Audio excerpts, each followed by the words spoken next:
Welcome to the Waking Up Podcast. This is Sam Harris. Well, this is an Ask Me Anything podcast, which I'm doing a day after the Brussels attacks. So the questions I have here really don't reflect what has been going on. So I feel somewhat out of sync with what's been going on. Maybe I'll just say a few words about Brussels at the outset. Everything I've written about Islam and jihadism and profiling and related topics should be viewed through the lens of events like this.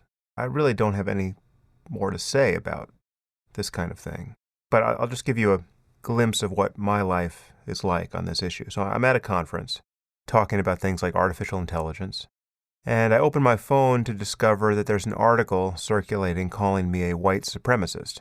Now, needless to say, Reza Aslan has circulated it, saying, "What do you think Sam Harris means when he says profile anyone who could conceivably be Muslim?" Even though in the very paragraph where I make that claim, I make it clear that white guys like me also fit the profile I'm talking about. And then the very next day, we have attacks like these in Belgium. And you see the pictures of the likely suicide bombers, and once again, they're not blonde-haired old ladies from Iceland. They're not Japanese schoolgirls. Okay, they're Middle Eastern young men. And again, let me spell this out. White guys like me have also been recruited to ISIS and Al-Qaeda. So I'm not putting myself or anyone who looks like me out of the profile, but not everyone is in the profile. My only point about profiling is that we have to admit that we know what we're looking for. We are looking for jihadists. 100% of jihadists are Muslim. In a place like an airport, in addition to random searches and searching all luggage, our security personnel should be looking for people who stand a chance of being jihadists. Now, out in the world, they should be looking for Muslim extremists who may be planning some sort of attack. Where should they look for them? Everywhere at random? Is that really what anyone believes? It seems rather obvious that they should be reaching out to the Muslim community. More important, the Muslim community should be scrutinizing itself, profiling itself, one might say. If you are a moderate Muslim, you have to admit that there is a unique problem of religious extremism in your own faith community. And if this offends you, you are part of the problem. And if you don't want Muslims demonized, you have to stop obfuscating this issue. What's more, you have to stop attacking people as bigots and Islamophobes for expressing their totally sane concerns about Islamism and jihadism. And as for the presidential election, assuming it's going to be Clinton versus Trump, it's time for Clinton to stop mincing words or lying outright on this topic. There are no liberals who are suddenly going to vote for Trump because Hillary says something politically incorrect. So, to make this clear, I think Trump is dangerously unqualified to be president. Okay, and his apparent unawareness of this, his total lack of concern for his obvious ignorance, is fairly terrifying. But in his own idiotic way, at least he is naming the problem. At least he's not pretending that we are also worried about the IRA, or that Middle Eastern Christians are just as likely to be suicide bombers as Muslims are. Just think of what a significant attack in the U.S. prior to our election could do if Hillary continues to sound delusional on this topic. She has to start using words like Islamic extremism and Islamism and jihadism and political Islam and Muslim terrorism. The so-called war on terror is not a war against a generic problem of terrorism. It's a war, as Maajid Nawaz has said over and over, against a global jihadist insurgency. Unless Clinton starts making sense on this topic, she's going to give ISIS a vote in electing our next president, and you can be sure they have a favorite candidate.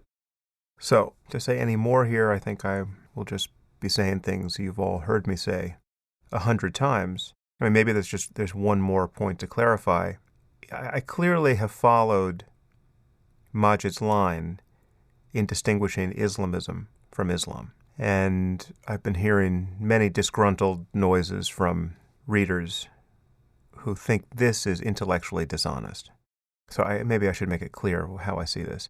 I am a critic of all religion.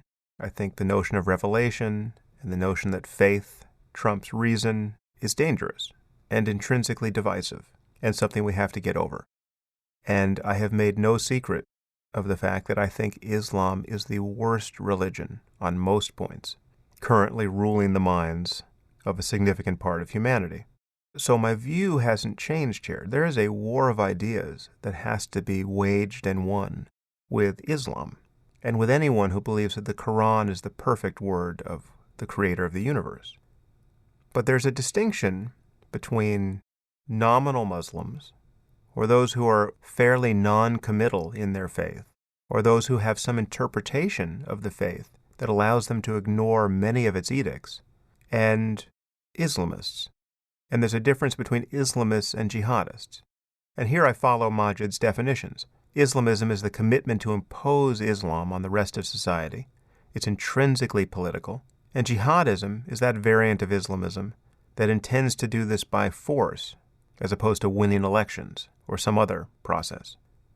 And I agree with Majid that the way forward is to convince the Muslim world to be increasingly secular and liberal, and that is a much more promising door to try to force 1.6 billion people through than the doorway of atheism.